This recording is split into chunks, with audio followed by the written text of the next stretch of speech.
साथियों नमस्कार। आज के इस वीडियो की शुरुआत भी साथियों एक छोटी सी कहानी से। साथियों, एक मनोवैज्ञानिक एक पागलखाने में गया पागलों को देखने के लिए। उसके साथ साथ उस पागलखाने के एक डॉक्टर भी साथ थे। चलते चलते एक कमरे के बाहर वो रुके। वहां पर एक पागल चिल्ला रहा था, लैला लैला लैला लैला। तो उस मनोवैज्ञानिक ने उस डॉक्टर से पूछा कि ये पागल क्यों चिल्ला रहा है। तो डॉक्टर ने कहा कि साहब, उसको एक स्त्री से प्रेम हो गया था और उसके बाद उसने विवाह भी कर लिया। उसका नाम लैला था। अब वो लैला उसको छोड़ करके चली गई, इसलिए उसकी याद में हमेशा पागल हो गया, लैला लैला लैला लैला चिल्लाता रहता है। मनोवैज्ञानिक ने कहा ठीक है, इसका इलाज चल रहा है अभी। थोड़ी देर बाद आगे गए, एक दूसरा पागल दूसरे कमरे में था। वो चिल्ला रहा था, मुझे अपनी पत्नी से बचाओ बचाओ बचाओ। तो मनोवैज्ञानिक ने उस डॉक्टर से कहा कि इसका क्या केस है। तो उस डॉक्टर ने कहा साहब, जो पहले वाला जो कैदी था ना पागल, जो कहा था लैला लैला लैला, उस लैला ने इस व्यक्ति से शादी की। अब इतना परेशान हो गया कि उससे कह रहा है मुझे बचाओ बचाओ बचाओ बचाओ। साथियों, जो चीज हमें मिल जाती है वो हमारे लिए मिट्टी हो गई, और जो चीज हमारे से खो जाती है वो हमारे लिए सोना हो जाती है। और यही सबसे बड़ी ट्रेजेडी हमारी मॉडर्न लाइफ की हो गई है। जो कुछ हमारे पास है, ना तो हम उसको संभाल के रखना चाहते हैं, ना हम उसको देखना चाहते हैं, ना हम उसकी तवज्जो करना चाहते हैं, और जो चीज दूर की कोड़ी हमारे लिए, वो हमारे लिए सोना हो गया, आभूषण हो गया, प्लेटिनम हो गया। इसीलिए साथियों, एक मेरे बड़े पसंदीदा शायर हैं निदा फाजली। उनका एक शेर जो कि पूरी दुनिया में बड़ा फेमस हुआ।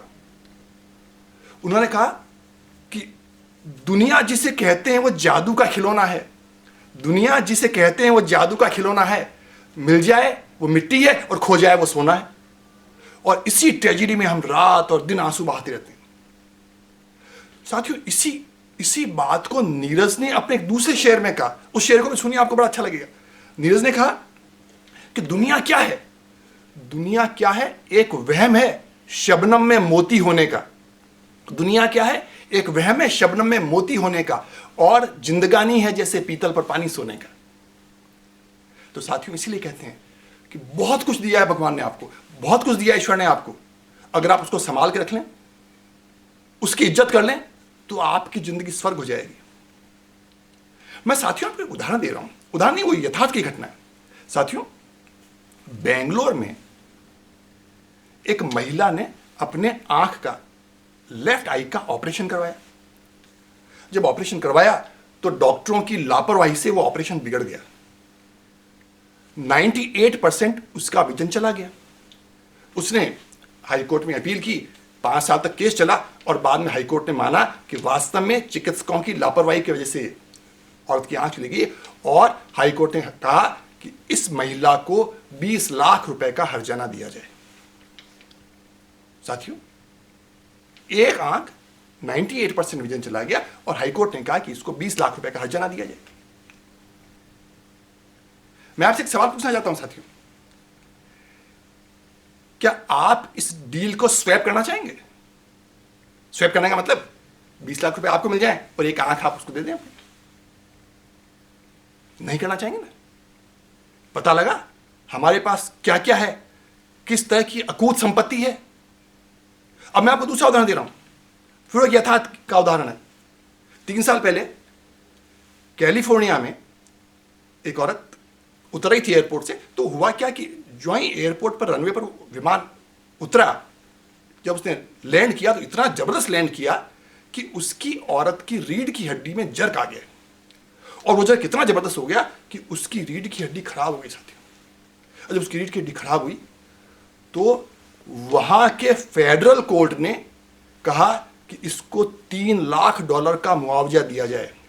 $3 लाख का मतलब क्या हुआ? 1 करोड़ 80 लाख रुपए हो गए। लेकिन अब वो जिंदगी भर साथियों वो उठ नहीं पा रही है। फिर मेरा सवाल है, फिर इस डील को स्वैप करना चाहेंगे आप? 1 करोड़ आपको मिल जाए और रीढ़ की हड्डी आप उसको दे दें? नहीं करना चाहेंगे। साथियों इसीलिए कहते हैं कि जो कुछ आपके पास है उसका कदर करना सीख लीजिए। कहते हैं कि हेल्थ और मनी ये दो चीजें होती है।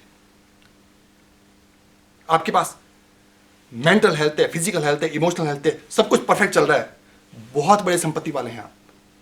कभी भी अपनी पर्सनल वर्थ को नेट वर्थ से एक्सचेंज मत कीजिए। नेट वर्थ तो कईयों के पास हो जाती है, लेकिन पर्सनल वर्थ जिसमें आपकी मेंटल हेल्थ है, इमोशनल हेल्थ है, फिजिकल हेल्थ है, साइकोलॉजिकल हेल्थ है, ये सबसे बड़ी संपत्ति आदमियों की हुआ करती है। और जब इस बात को आप देखेंगे तो आपको पता लगेगा कि कितने भाग्यशाली आप हैं इस दुनिया में। मैं आपको एक और उदाहरण दे रहा हूं साथियों, और उदाहरण सुन के आपको अच्छा लगेगा। बहुत बड़े पेंटर हुए, आर्टिस्ट हुए, रेम्ब्रेंट, RAMBRANT, रेम्ब्रेंट हुए। ये 16th सेंचुरी के बहुत बड़े आर्टिस्ट हैं और ये डच थे, नीदरलैंड के रहने वाले थे। अगर 15th और 16th सेंचुरी में देखा जाए तो बड़े बड़े शख्सियत हुए यूरोप में, क्योंकि यूरोप का पुनर्जागरण काल उसी समय चालू हो गया था। तो रेम्ब्रेंट भी उसी समय की पैदाइश हैं। आइंस्टीन, दूसरे जो आर्टिस्ट हैं वो भी लियोनार्डो दा विंची हैं या दूसरे, तो रेम्ब्रेंट उसी जनरेशन के आदमी थे। तो हुआ क्या कि रेम्ब्रेंट की एक पेंटिंग $1 मिलियन में बिकी सर, $1 मिलियन में। तो कई पत्रकारों ने उनसे सवाल किए। एक सीधा सा पत्रकार था, उसने कहा, सर आप तो कमाल की व्यक्ति हैं, एक पेंटिंग आपकी $1 मिलियन में बिक गई। तो रेम्ब्रेंट का जवाब सुनिए आप। रेम्ब्रेंट ने कहा कि भैया कुछ भी नहीं हूं मैं, जितना एक्सक्लूसिव, जितना इंपॉर्टेंट, जितना यूनिक, जितना रेयर आप मुझे मान रहे हैं ना, उतने ही रेयर, इंपॉर्टेंट, एक्सक्लूसिव आप भी हैं। क्यों? क्योंकि दुनिया में हर आदमी यूनिक होता है, हर आदमी रेयर होता है। जितना रेयर मैं हूं उतने ही रेयर आप भी हैं। और रेम्ब्रेंट ने भी कहा कि मैं भी मॉर्टल हूं, मेरे भी शरीर का नाश होना है, आप भी उस तरह के मॉर्टल हैं। इमॉर्टल मैं भी नहीं हूं, इमॉर्टल आप भी नहीं है। फर्क सिर्फ इतना है कि मैंने अपने आप को एक्सेप्ट किया और मेरे पास जो थी चीजें, जो मेरे पास संपदा थी, जो मेरे पास ब्रश उठाने की एबिलिटी थी, उसको मैंने यूज कर लिया और दूसरे आदमी यूज नहीं कर पाए।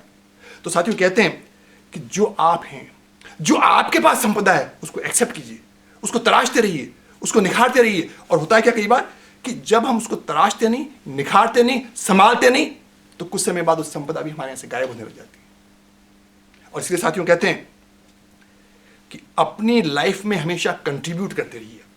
और जब आप कंट्रीब्यूट करते रहेंगे तो आपकी प्रॉपर्टीज बढ़ती चली जाएंगी। मकान को भी आप मत संभालिए, सत्यानाश हो जाएगा।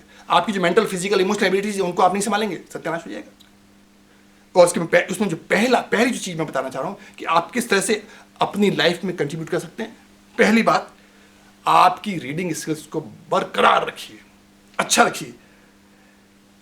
अगर हेनरी फोर्ड, अगर लिंकन, अगर गांधी, अगर GD बिरला इस दुनिया में लाखों लोगों को प्रभावित कर सकते हैं, उनको पढ़ पढ़ करके अगर लाखों लोग मोटिवेट हो सकते हैं, तो आप क्यों नहीं हो सकते? अगर लाखों लोग अपनी मेंटल और फिजिकल इमेज को, मेंटल और फिजिकल एसेट को बढ़ा सकते हैं, आप क्यों नहीं बढ़ा सकते? क्यों नहीं मोटिवेट हो सकते? 100% आप होंगे। आप पढ़कर तो देखिए। और जब आप मोटिवेट होंगे तो इसका मतलब कि आपने अपनी एसेट की वैल्यूएशन को बढ़ा दिया है। इसी तरह से बढ़िया से बढ़िया लोग हैं, उनको आप सुनिए। कहते हैं कि there are number of persons those who have motivated the entire mankind in the world. जब पूरी मैनकाइंड को प्रभावित कर सकते हैं तो आप क्यों नहीं प्रभावित होंगे? 100% होंगे। आप नॉर्मन विंसेंट को सुनिए, आप ओशो को सुनिए, आप ओबामा को सुनिए, आप दलाई लामा को सुनिए, आप विवेकानंद को सुनिए। अरे जो लाखों लोग उनसे अभिप्रेरणा पा रहे हैं, जो लाखों लोग उनसे जिंदगी के रहस्यों को सुलझवा रहे हैं, फिर आप कौन से ऐसे आदमी उनसे अभिप्रेत नहीं होंगे? 100% अभिप्रेत होंगे। सिर्फ ये बात है कि आपको एक कदम आगे रखने की जरूरत है। इसीलिए कहते हैं साथियों कि एक एक शॉर्ट स्टेप अगर आप जिंदगी में आगे रखेंगे तो एक दिन वही एक बहुत बड़ी लंबी छलांग के बराबर हो जाता है। एक एक छोटा छोटा स्टेप जिंदगी में बहुत बड़ी लंबी छलांग के बराबर हो जाता है। और वो कैसे होता है मैं बता रहा हूं आपको। आपने साथियों कभी टूर्नामेंट्स में या ओलंपिक्स में आपने हाई जंपर्स को देखा होगा, ये जो हाई जंप यूं करते हैं, तो अगर कभी उनको लाइव देखें आप, तो जो हाई जंप करते हैं ना, तो उसमें उनके जंप में जो बार होते हैं, जो ऊपर से ऊपर बार चढ़ाए जाते हैं, वो बार सिर्फ 1-1 इंच ऊपर बढ़ते हैं। जैसे मान लीजिए उसने 1 मीटर 9 इंच कूदा, अगली बार फिर वापस आएगा, उसके बाद उस बार को 1 इंच बढ़ा दिया बस, अब 1 मीटर 10 इंच कर दिया, फिर कूदता गया, फिर वापस जब कूद गया फिर एक बार को 1 इंच ऊपर बढ़ा दिया, 1 मीटर 11 इंच हो गया। और पता लगा कि 1 मीटर 12 इंच जब वो कूद गया तो उसने नया वर्ल्ड रिकॉर्ड बना दिया। वो जो वर्ल्ड रिकॉर्ड बना है उस 1 इंच की वजह से बना है जो कि उसने आखिर में स्टेप लिया था। इसलिए कहते हैं कि अगर एक एक छोटा स्टेप, अगर एक एक शॉर्ट स्टेप आप लेते जाएंगे तो जिंदगी में बड़ी से बड़ी क्रांति आ जाएगी, जिंदगी के बड़े से बड़े रिकॉर्ड तोड़ देंगे आप, सिर्फ 1 इंच आप बढ़ते जाइए। आप जो भी आप मुझे सुन रहे हैं, जब आप पहली बार स्कूल गए होंगे आपको 2 का पहाड़ा याद करवाया होगा, और 2 के पहाड़े के बाद टीचर ने 3 का पहाड़ा याद करवाया होगा, और 3 के बाद 4 का पहाड़ा याद करवाया होगा, और 1 साल बाद आप 20 तक पहाड़े सीखते होंगे। वो 20 तक पहाड़े आपने कैसे सीखे? वो इस तरह से सीखे कि गिनती की शुरुआत आपने और पहाड़े की शुरुआत में 2 की टेबल सीखी। आपको ट्रिग्नोमेट्री पढ़नी अगर चाहते हैं तो अलजेब्रा से शुरुआत करनी पड़ेगी। जब अलजेब्रा धीरे धीरे धीरे पढ़ेंगे तो फिर अगर आप सोचेंगे मैं पहले दिन ट्रिग्नोमेट्री पढ़ना चालू कर दूं बिना अलजेब्रा के सपोर्ट के, आप नहीं पढ़ पाएंगे। और इसी असेट को अगर आप बरकरार रखना चाहते हैं तो आखिर में एक चीज मैं आपसे और निवेदन करना चाहता हूं साथियों, ज्वाइन द स्माइलिंग क्लब। जिंदगी में हंसना सीख जाइए आप।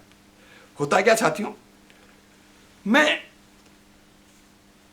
जैन विश्व भारती है एक लाडनू गांव में यूनिवर्सिटी है, मैं वहां गया, बड़े बड़े बढ़िया बढ़िया कोटेशंस वहां लिखे हुए हैं। मुझे कोटेशन बड़ा अच्छा लगा, मैं आपके साथ शेयर करना चाहता हूं। उस कोटेशन में लिखा हुआ था कि ज्ञानी जब इतना गंभीर हो जाए, ज्ञानी जब इतना गंभीर हो जाए कि वो हंस ना सके, और ज्ञानी जब इतना अहंकारी हो जाए कि वो रो ना सके, तो ऐसे ज्ञानी से अज्ञानी होना ज्यादा बेहतर है। तो हमेशा हंसते रहिए, मुस्कुराते रहिए, अपनी प्रॉपर्टीज को अपडेट करते रहिए, अपने आप को एक्सेप्ट करते रहिए, और जब आप अपने आप को एक्सेप्ट करेंगे, अपनी in physical mental emotional properties को अपडेट करते रहेंगे, जिंदगी में फिर आप भी एक लंबी छलांग हमेशा हमेशा के लिए लगाएंगे। साथियों, आज के सप्ताह के लिए इतना ही। अगले सप्ताह फिर एक नए विषय के साथ आपके समक्ष उपस्थित होऊंगा। तब तक के लिए आज्ञा दीजिए। नमस्कार, जय हिंद।